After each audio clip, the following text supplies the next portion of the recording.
pessoal. Boa tarde a todos. Meu nome é Adriele Mello, né? Sou professora de biologia, sou mestre em zoologia e também sou coordenadora comercial da Inix Tecnologia. Hoje nós começamos aqui a nossa primeira roda de conversa, né, com especialistas aqui abordando diversos conteúdos educacionais. E hoje, em especial, que é comemorado o Dia Mundial da Preservação na Camada de Ozônio, nós trouxemos aqui o professor Adam Medeiros, né, que ele é professor de física e também tem formação pelo clima e ambiente do INPA. E aí a gente vai trocar esse papo, né, juntamente com o Juscelino, já que a pouco eu vou passar a palavra para eles. E aí a gente vai trocar uma conversa aqui voltada aí para o tema sobre camada de ozônio e também sobre as perguntas que nos enviaram através das nossas redes sociais. Então, vou passar a palavra agora para o Juscelino para a gente conhecer um pouco aqui sobre ele. Então, gente, tudo bem? Sou o professor Juscelino, professor de Ciências Biológicas, tenho mestrado em ensino.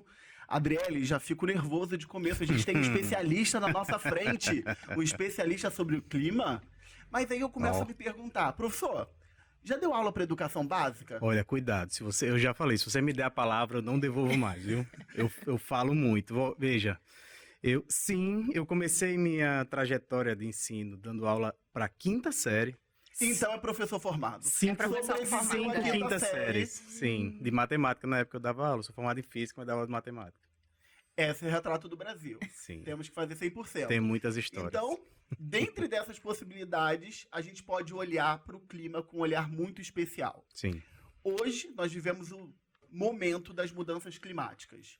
E a gente sabe que existe uma série de falácias na internet. E ter alguém que pode validar esse processo e fazer a gente entender é uma conecta-dica ou não é? É uma conecta-dica. Então, o ozônio, ele é vilão ou ele é mocinho de toda essa jogada? Desvende essa pergunta. Tá aí, olha, eu tô falando que essa pergunta vai dar o programa inteiro, veja bem. Veja bem, ozônio, o que é ozônio, né? O ozônio, primeiro, bom dia, boa tarde, boa noite para quem nos ouve e assiste a qualquer hora aí, nas suas casas, seus celulares, enfim. O ozônio, ele é um gás, então são 3 moléculas de oxigênio, e ele é um gás que a gente chama na química da atmosfera de poluente secundário, é um gás secundário. Ele não é emitido como outros gases, como por exemplo, monóxido de carbono, dióxido de nitrogênio, são gases emitidos com a queima incompleta de combustíveis, o ozônio não, ele é um poluente secundário. E como ele é gerado? Ele é gerado a partir da reação com a radiação solar. Então, sobre a sua pergunta, e a gente vai elaborar mais sobre isso ao longo do papo. Então, o ozônio, ele é um vilão em algumas situações, nós vamos falar sobre 2 delas, e ele é um grande mocinho, um grande aliado do planeta Terra e para a sua vida em algumas outras situações. Perfeito, professor. Então a gente pode olhar aqui para a tela, falar com a galerinha de casa e começar a pensar. Se eu estou estudando, me preparando para as provas externas, vestibular e o que seja, eu começo a me perguntar. E é aquela pergunta que a gente escuta da quinta série. Professor, é para copiar? Professor, isso cai na prova? Então, o ozônio, ele rende questões de prova? Sim, tem muitas experiências de provas de vestibulares e Enem até, que trazem essa questão, de novo, sobre esses 2 prismas, né? Um deles é o tal buraco da camada de ozônio, que a gente vai falar um pouco sobre isso hoje. Então, o que é, quais são os mitos, quais são as verdades sobre ele. E o outro é com relação à poluição do ar. Então, o ozônio, aqui onde a gente está, que é a troposfera, a camada mais baixa da atmosfera, ele é um importante poluente. Ele é altamente nocivo ao ser humano, à saúde humana. Quando você respira altas concentrações de ozônio, você está sendo submetido quer dizer, risco de problemas de saúde, com problemas respiratórios, problemas de circulação, eventualmente até câncer, problemas cardíacos. Então, é um problema grande e, como tal, como afeta a saúde humana, precisamos cuidar para que as concentrações de ozônio não aumentem muito. Bom, então, como o senhor disse, né, é um tema bastante recorrente, né, que Sim. vem aí surgindo no Enem, também em outros vestibulares. Agora nós estamos nessa fase mais intensa, né, de preparação dos nossos alunos, aí focado para adentrar uma universidade, né, até mesmo um cursinho, enfim. Então é um assunto bastante interessante que a gente vai começar aí a trabalhar. E também, né, Juscelino, convidar aí a todo mundo que quiser participar, deixar sua pergunta aí embaixo também nos comentários. Seria interessante para posteriormente também a gente estar entrando em contato e tirar aí as Boa. dúvidas dos nossos alunos. Eu acho que, dada a relevância desse tema para as questões de vestibular, a gente consegue fazer uma pesquisa rápida aqui. O Enem, que é o Exame Nacional do Ensino Médio, ele traz como um dos conteúdos mais recorrentes as questões ambientais. Exato. Aí muita gente fala, poxa, eu amo as questões ambientais, mas a gente tem que começar a pensar, quais são as faces dessa questão ambiental? Desde impacto ambiental, água, seres vivos, estão todos compartilhando conhecimento e discutindo. Essa parte dos eixos temáticos, eu lembro do Enem de 2012, onde vinham quase que 4 questões seguidas sobre gases de efeito estufa. Então a gente começa a pensar, a relevância disso é o registro da questão, mas também é uma fala endossada pelos professores em sala de aula. Aí eu começo a pensar, esses temas, eles são costumeiramente tratados na sala de aula da educação básica? Então, a minha opinião é que não tanto quanto deveriam.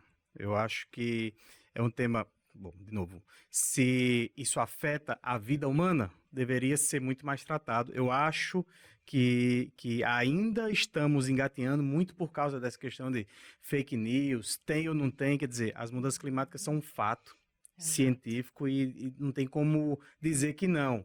E tem gente que insiste em dizer que não é bem assim, se olhar por outro lado, porque assim, a atmosfera terrestre, ela é tão complexa quanto a nossa cabeça pode imaginar, com os seus feedbacks, os seus processos, as suas reações.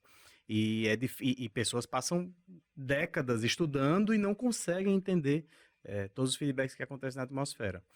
Então, muitas vezes, esses que negam as mudanças climáticas, eles pegam algo e olham por outro lado e dizem, não é bem assim, quando na verdade, às vezes é desonestidade, né? Então, assim, sem dúvidas, é um tema que deveria ser muito mais visto. Por exemplo, quando você falou sobre o buraco na camada de ozônio, Uhum. ontem eu fui pesquisar sobre o tema também. Ó, a Adriele fazendo trabalho de casa, fui Ó. pesquisar. Já posso ir embora? Esse foi um tema tratado numa reportagem de um grande veículo aí de notícias. E aí eu fui olhar os comentários, né, do público. E um deles estava falando, interessante que agora o buraco da camada de ozônio ele está diminuindo. Uhum. Né? E aí algumas pessoas comentavam, né? Então o pessoal está reduzindo as ações antrópicas, tendo um pouco mais de conscientização sobre a questão do ambiente e tal. Mas, ao mesmo tempo, as pessoas estavam falando, claro que não, as pessoas não têm consciência, então sempre fica muito nesse embate, né? Então, como que a gente consegue tratar um tema como esse, abordar, fazendo de fato mesmo uma conscientização geral do quão preocupante pode ser, né, as nossas consequências quanto ser humano para esse tipo de atitude que a gente faz em relação à natureza. Primeiro, sobre especificamente o buraco da camada de ozônio, então, esse fato é um dos que nos leva a crer que a humanidade consegue tomar ações para salvar o planeta Terra, digamos assim, né? Não o planeta, porque o planeta vai continuar, mas o planeta como nós precisamos Exato. dele, né? Nós precisamos do planeta assim. Então, na década de 70, o buraco da camada de ozônio era um dos maiores problemas científicos. Bom, em que consiste, né? Vamos dar um passo atrás e tentar entender o problema como um todo. Então, a nossa atmosfera ela é composta por camadas. Nós estamos na troposfera, é a mais baixa camada que vai de 0 a 10 quilômetros de altitude. E existem outras camadas, uma delas é a estratosfera, onde está uma camada fina de um gás chamado ozônio, que nós já explicamos aqui qual é, né?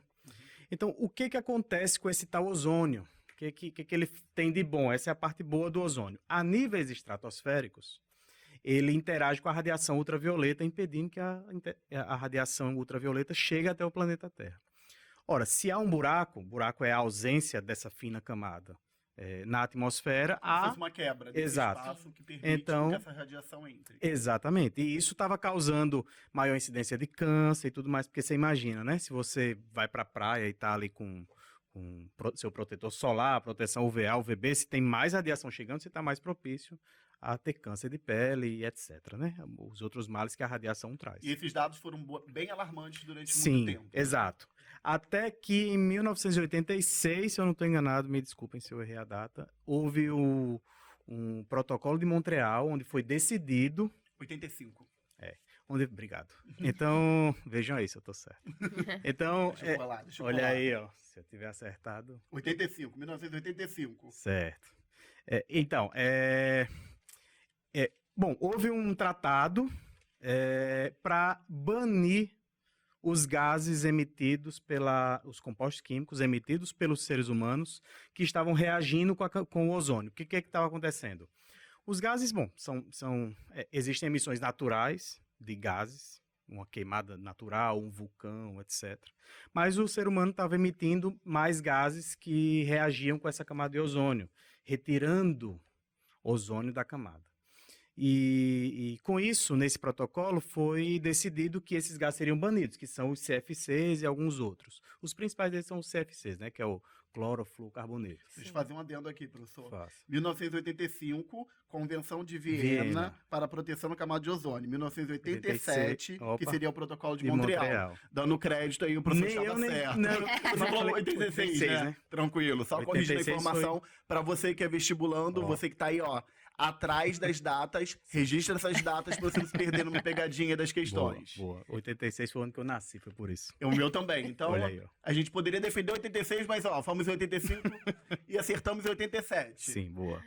Então, CF6, né? E aí foi decidido, bom, isso era muito presente em aerossóis diversos, desodorante, inclusive, gás de geladeira, e esses gases, ar-condicionado, e esses gases foram banidos de produção e foram substituídos por outros gases.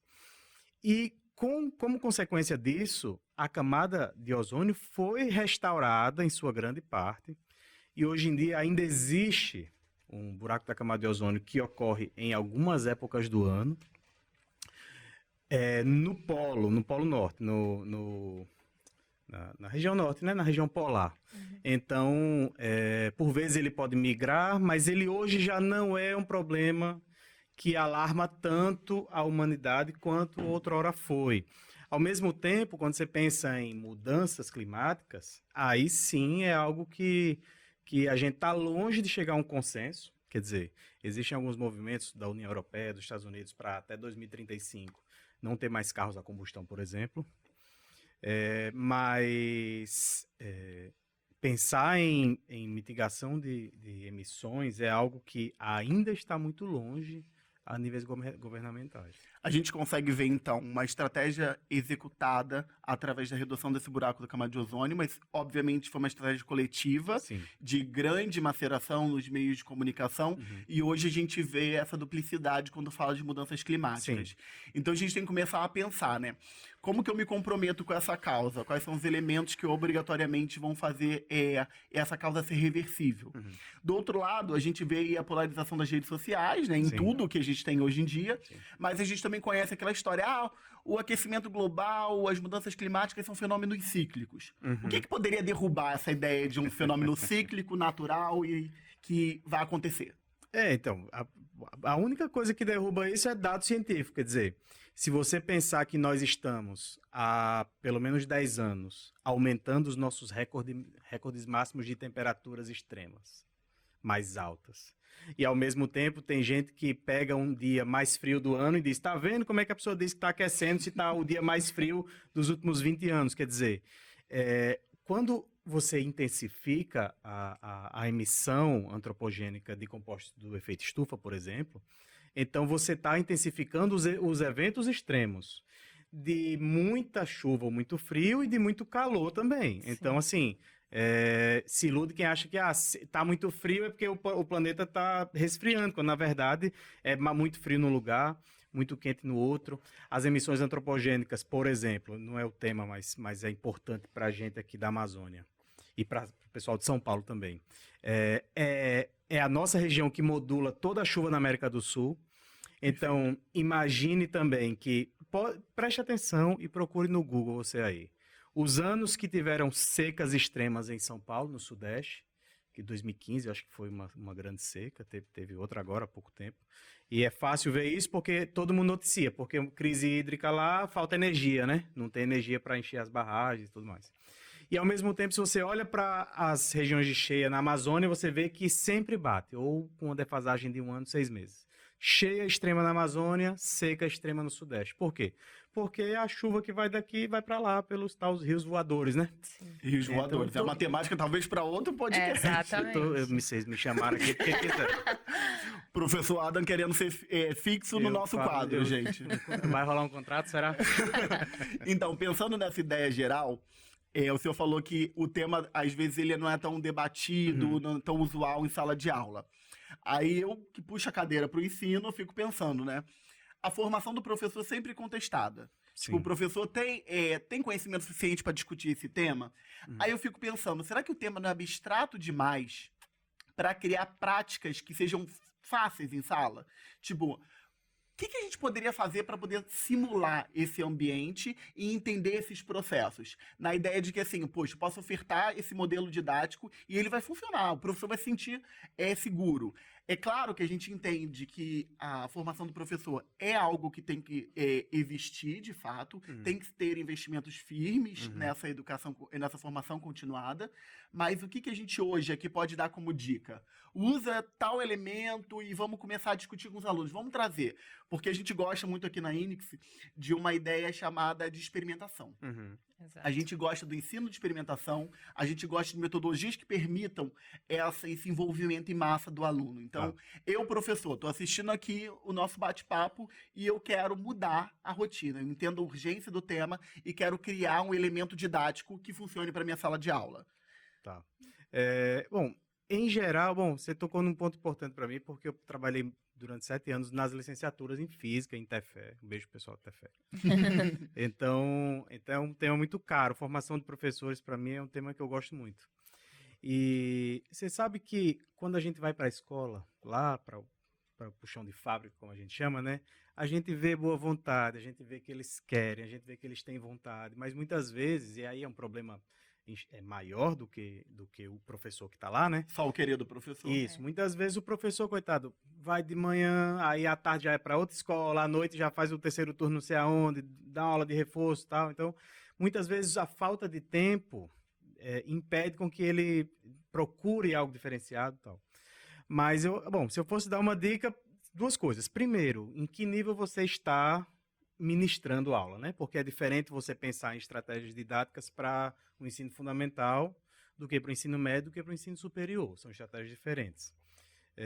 Mas todos esses temas, em especial desse de mudanças climáticas, própria camada de ozônio, são temas fáceis de fazer uma transposição didática, de pensar em possivelmente modelos didáticos, eventualmente a gente não precisa mostrar para o aluno qual é aquela micro-reação que ocorre e tudo mais, não é isso que cai na prova muitas vezes, às vezes sim, mas em grande maioria cai isso de forma contextual, mas ao mesmo tempo, e principalmente para o ensino fundamental, que a preocupação não é essa, a preocupação é conscientizar o cidadão de que ele precisa se preocupar com o nosso planeta, que quando ele for adulto, ele tem que se preocupar com o nosso planeta.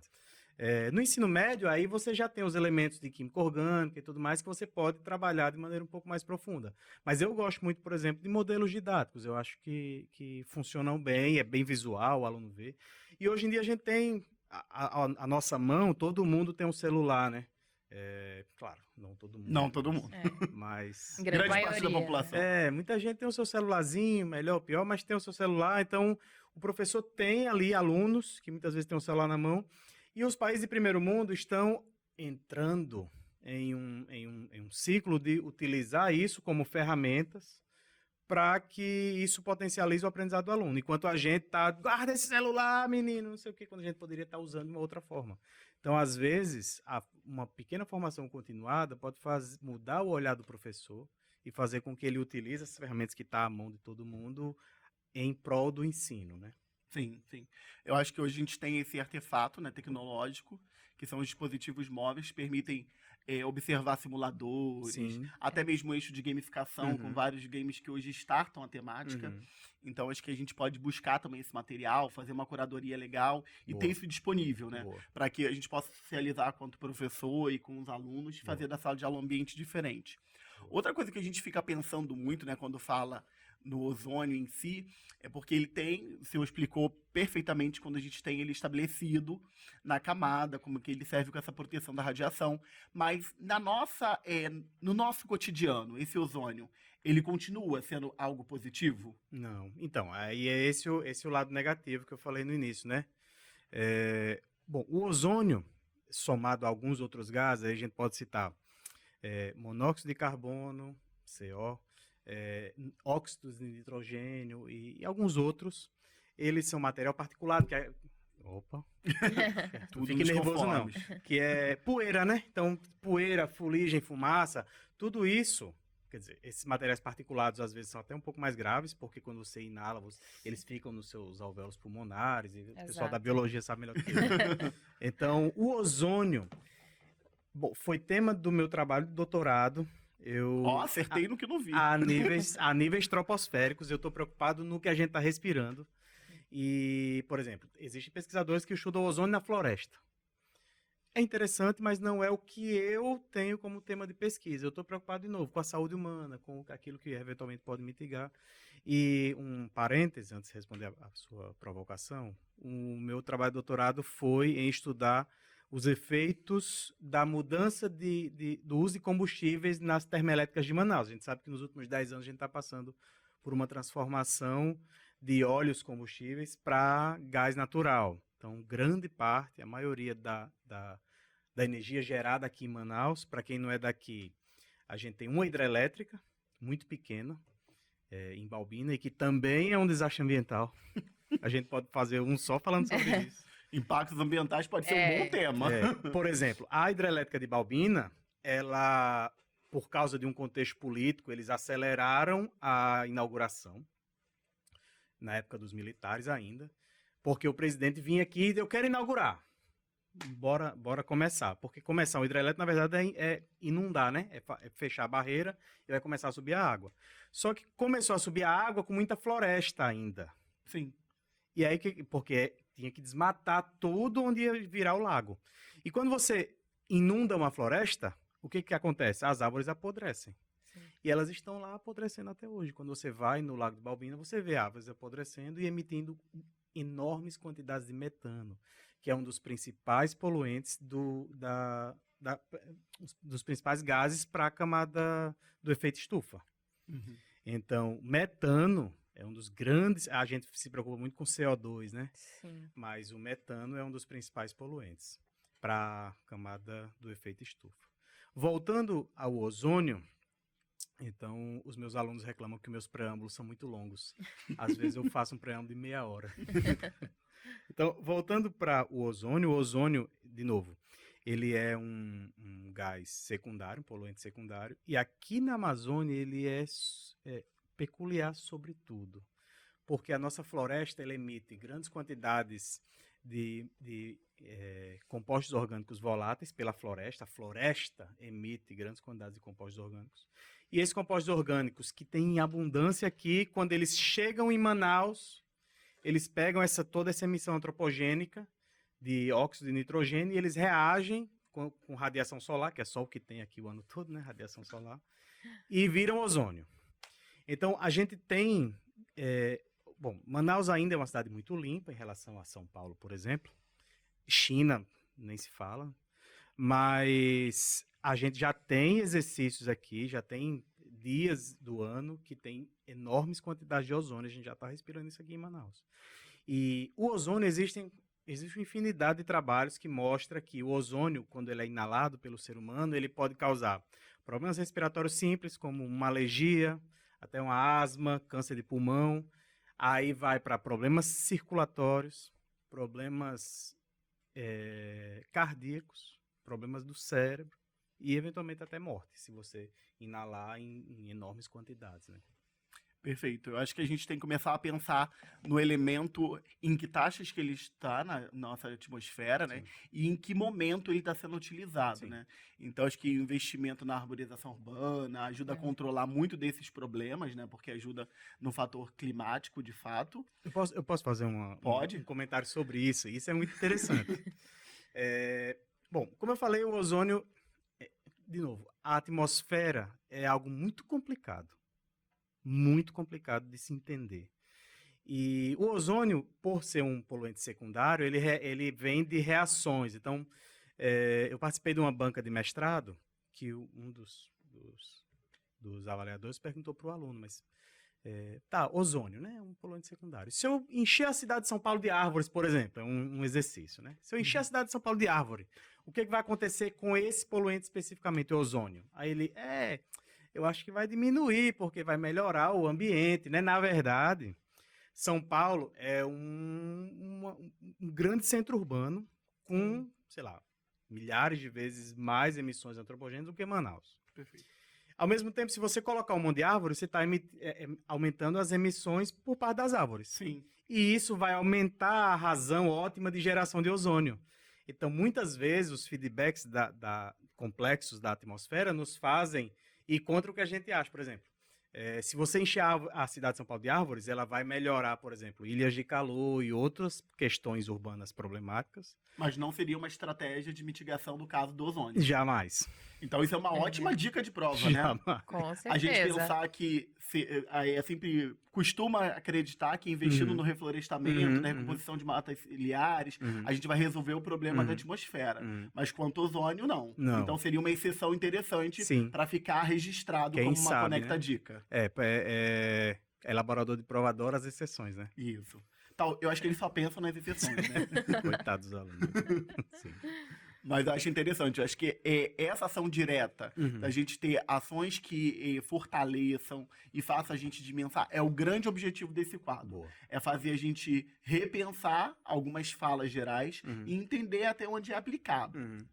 Agora, falando um pouquinho de novo, na sala de aula e nesse aluno, qual é a pergunta que mais te fazem sobre e todo esse contexto atmosfera geral?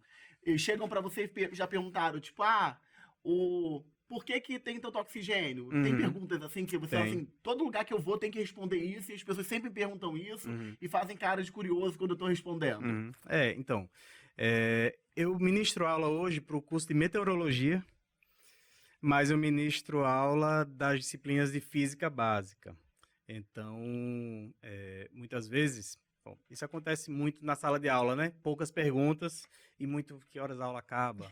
Não tem aula amanhã não, né? Pensei que isso só acontecia na minha sala de aula. Quando é a prova, o que é que vai cair? Pode ser em dupla, né? É só o que tem. Mas eu sempre busco... então, assim, achar uma pergunta recorrente é difícil. Bom, quando você vê um professor de física, você já tem anseio por perguntar assim, como é que uma lâmpada funciona? A aluna adora essas coisas, né? Mas, assim, na minha sala de aula, eu sempre tento levar o aluno a refletir sobre o que ele está pensando. Por exemplo, um outro dia eu estava ministrando aula de Física 1, e aí eu fiz um exercício, até escrevi um artigo sobre isso. Daí eu fiz um exercício sobre queda livre, né, dos corpos. O que Galileu fez um exercício na Torre de Pisa e tal, e depois os astronautas foram à Lua e soltaram uma pena e um martelo e eles caíram ao mesmo tempo. Isso sempre cai na prova. Se quiser fazer um sobre física, é só me chamar. E aí, nas 100% das, sei lá, 99% dos livros de física tem questões que dizem despreze a resistência do ar. Isso é algo recorrente na física, né? Despreze a resistência do ar. Porque se a gente ficar considerando a resistência do ar em tudo, as questões ficam muito complexas. Sim. E aí precisam de outros cálculos para serem resolvidas. Agora, fiz um exercício com eles, né? E se nós desprezarmos a resistência do ar de uma gota de chuva que cai, por exemplo? Bora calcular quanto é a velocidade de uma gota de chuva sem resistência do ar. E dava um negócio do tipo assim, 1.000 e poucos quilômetros por hora. Sei lá, quase uma bala, né? Então, quando a gente está estudando temas para o vestibular... Um banho de chuva, então, seria uma coisa... não teria vida aqui, né? Sei lá, você imagina toda chuva 1.200 km por hora. Então, assim, a gente precisa pensar para minha alegria, cada vez mais as provas, em especial as nacionais, têm ido para esse caminho, para o caminho do contexto, menos do calcule, determine, não sei o que e tal. Tem ido muito mais para o contexto. Então, e às vezes falta isso do professor, tá?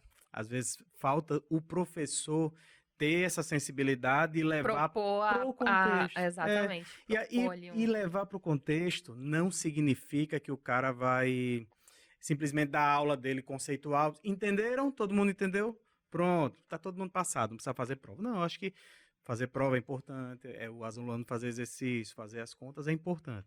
Mas fazer o aluno pensar em Exatamente. toda a aula é o que fará o aluno não tirar aquilo da cabeça. Eu tenho certeza que todos os meus alunos que eu dei essa aula vão ficar pensando sobre essa resistência do ar, é mesmo, né? E ficam uns viajando assim, é mesmo, não tinha pensado sobre isso. Então, ver também no olho deles que eles estão conseguindo adquirir aquele conhecimento de modo que realmente está ficando no coração deles, é gratificante para o professor, né? Então, assim, aí transpõe todo o trabalho do cara que chega à noite e tal, mas quando ele começa a ver a real mudança nos alunos, aí... Trazer o aluno para ser o Sim. próprio solucionador ali Sim. daquela questão, É né? começar Exato. a pensar um pouco fora dessa caixa, né? Uhum. Dessa metodologia que a gente foi treinado. Na verdade, Sim. se a gente está aqui hoje, a gente dá graças à escola tradicional. Uhum. Então, a opção da lousa, ela não pode ser descartada. Sim. Mas a gente tem que pensar, hoje, somente a lousa supre a necessidade desse aluno, esse aluno que tem o mundo na sua mão, Uhum. através do smartphone, do dispositivo móvel que seja. Uhum. Então, a gente tem que pensar quais são as provocações que vão estimular esse Sim. aluno a querer saber, né? Sim. Eu acho que a educação hoje ela tem que pensar nisso. O que o aluno quer saber e quais são as formas que a gente leva esse conhecimento para Sim. ampliar essa visão de mundo, né? Sim. A gente destaca aí como competências do século XXI a abertura para o novo, né? Uhum. Então, que novo é esse? Uhum. É nova forma de aprender, nova forma de ensinar, Sim. novo contexto. Sim. Então, comenta aí pra gente um pouco nos comentários desse vídeo, o que você tá achando, quais são os temas que você quer ver em recorrência aqui no nosso canal. Vai conhecendo um pouquinho da gente, segue a gente nas redes sociais. Comenta aí, É queremos o importante. professor Adam de novo. O pessoal Adam fazendo uma campanha. Sim. Para participar. Hashtag volta Adam. Então a gente consegue, com esse bate-papo, entender que nada está isolado, Uhum. que a gente precisa entender um equilíbrio dinâmico das coisas, Sim. e esse equilíbrio dinâmico vai inspirar outras unidades temáticas. Então, Perfeito. assim, não posso mais pensar na educação como algo isolado, tem que pensar ela, a física, conversando com a química, Uhum. com a biologia, Perfeito. com a história, Perfeito. para até entender uma série histórica de como as coisas foram mudando, Sim. né? Eu gosto sempre de, quando eu falo dessa parte de impacto, de mudanças, Uhum. eu lembrar uma frase que um professor uma vez falou, né, que assim, a floresta nunca vai crescer, Uhum. porque a cidade cresce. Tá. Então a gente está hoje numa região privilegiada, Uhum. onde a gente tem muito contato com a floresta, Sim. mas a gente já tem que começar a pensar em todos os problemas que virão com o crescimento dessa cidade. Sim. Porque senão daqui a pouco a gente vira uma grande outra cidade, tão sobrecarregada quanto, e as questões climáticas vão ser cada vez mais evidentes para esse processo. Então, um quê de encorajamento? No futuro, a gente tem esperança? Eu sou um eterno esperançoso. Eu acho que o que tem de melhor no planeta Terra é a humanidade ainda, tá? Salvo algumas exceções, mas o que tem de melhor no planeta somos nós, e a gente tem que acreditar, quer dizer, se não acreditar, o que seremos, né? Agora, ao mesmo tempo, os tomadores de decisão precisam fazer algo. Eu sei que as questões econômicas são imperativas hoje em dia. Então, por exemplo, dizer para a China, pare de poluir, porque eu uso o exemplo da China, né? Porque hoje é uma das maiores economias do mundo, andando a passos largos para ser a maior em pouquíssimo tempo. E a qualidade do ar lá já é um problema seríssimo. Por exemplo, a gente fez uma campanha científica aqui, junto com o pessoal de Harvard, inclusive, e algumas universidades chinesas, pessoal da Alemanha. Muita gente vem para cá estudar a Amazônia, né? Porque a gente ainda tem aqui no meio da floresta um ambiente que quem estuda essa área chama de primitivo. São concentrações primitivas ainda. Então, no meio da floresta amazônica, parece como antes do homem, entendeu? As concentrações de compostos químicos. E nesse exercício que a gente fez, o grupo de Harvard trouxe uma caixinha que coletava ar e por filtros eles fecham, levam para o laboratório e analisa as concentrações no ar. E essa caixinha foi feita por um estudante com um budget de $500 num exercício deles, e ele fez, e a caixinha funcionava maravilhosamente bem. Na outra semana chegou um chinês, que a gente coleta isso com um drone. Então a gente liga essa caixinha num drone, aqueles drones enormes, e voa para o meio da floresta e coleta o ar lá, né, para ver como são as concentrações. E daqui a pouco chegou um chinês lá com uma caixa industrial que ele conectou perfeitamente, feita para esse drone específico, que assim, já é um produto. Isso mostra o quanto eles já estão preocupados. A poluição do ar hoje nas grandes cidades chinesas já é uma realidade e as pessoas já estão morrendo por causa de poluição do ar. E assim, se eles não se preocupam com isso, eles estão fadados a fracassar. Um outro problema sério das emissões antropogênicas é que a atmosfera está toda conectada, né? Se você tem um lago e você joga veneno no lago, você matou esse lago, ok. Mas se você interage com a atmosfera é do mundo todo. Então, quer dizer, a gente precisa pensar nisso de maneira a mitigar essas emissões. Não é fácil, porque, de novo, se a gente diz, vamos mudar toda a indústria automotiva hoje, então isso tem problemas sérios, porque como, quando, e agora, e o meu carro, sei lá, a empresa X, já fala o nome, né? E a empresa X vai quebrar, e a outra empresa X não tem carro elétrico, e agora, como é que vamos fazer isso? Ao mesmo tempo, indústrias. Se eu queimo óleo, combustível, óleo pesado, e agora eu vou queimar o quê? Tem sérios problemas que a humanidade tem que resolver. Mas eu acho que a gente vai resolver, tá? Eu acho que existem iniciativas nesse sentido. A ciência precisa ser encorajada a dar os elementos necessários para que os tomadores de decisão tomem as decisões certas.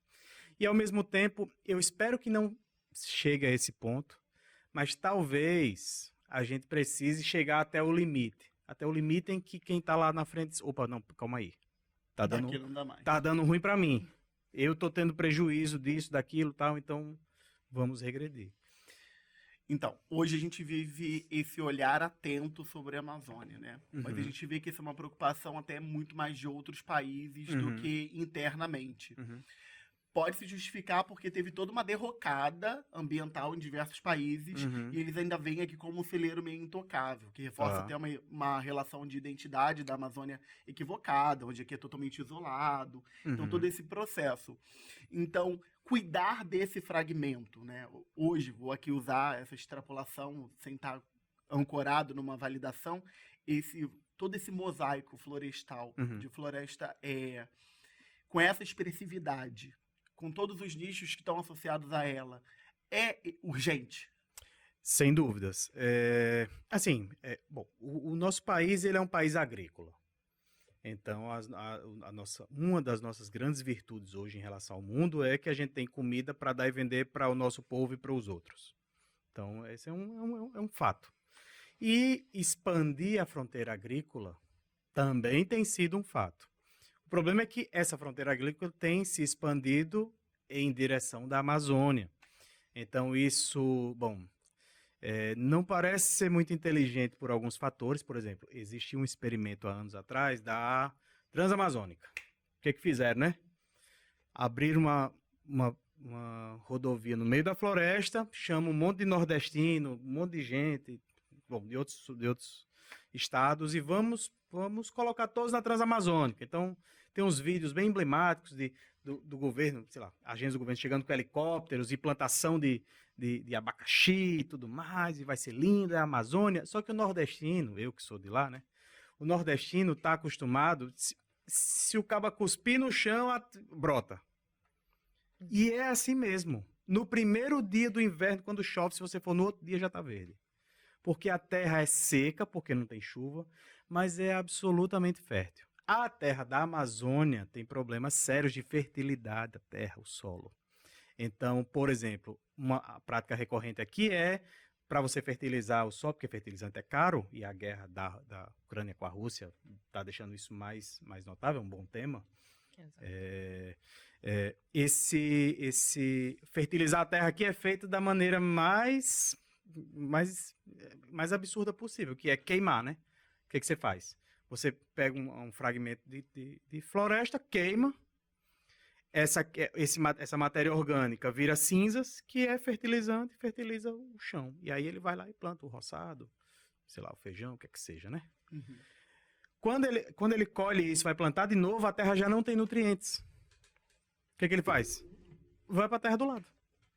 E queima e tudo mais. Então, isso é um problema na Amazônia Central.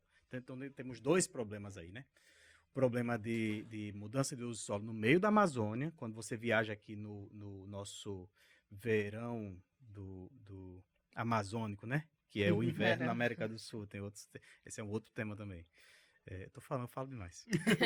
Então, você vê muitas queimadas aqui no meio e tudo mais, queimadas que não são espontâneas, mas que ocorrem por mudança de uso de solo.